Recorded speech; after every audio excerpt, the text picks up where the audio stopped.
Bleisure is the awkward term for squeezing in vacation opportunities while traveling for work, and it's become a pretty common practice around the world.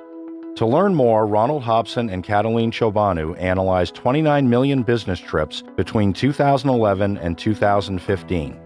To suss out the Bleisure trips, they limited the search to countries with a legal Monday to Friday work week and looked specifically for trips longer than 2 nights that began or ended with weekend stays, assuming that the only reason to be 2 days early for a Monday meeting is to spend a little personal time in the location. Of course, not all Bleisure trips would be weekend stays tacked onto a work trip. Someone may take a personal day in the middle of the week. But those types of trips are hard to see in the data, and with 29 million records, the Saturday stays provide a good sample to work from. Approximately 1/5 of business travelers took Bleisure trips in 2015. Breaking it down by demographics, the researchers found much higher rates in people just starting their careers and those approaching retirement. However, these are the same demographics that tend to travel for work the least. That means although millennials may appear to take Bleisure trips more than mid-career managers, it's actually not the case.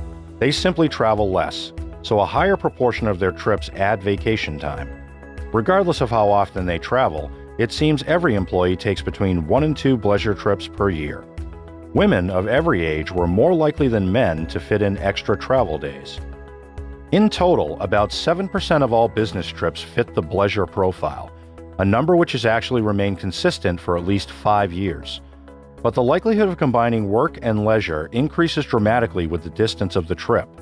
Understandably, the farther away or more exotic a destination is, the more likely a worker is to see this as her one shot to visit that place and take advantage of it.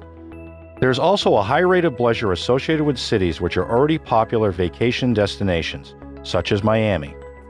So if you catch yourself squeezing some me time into your work trips, you're not alone.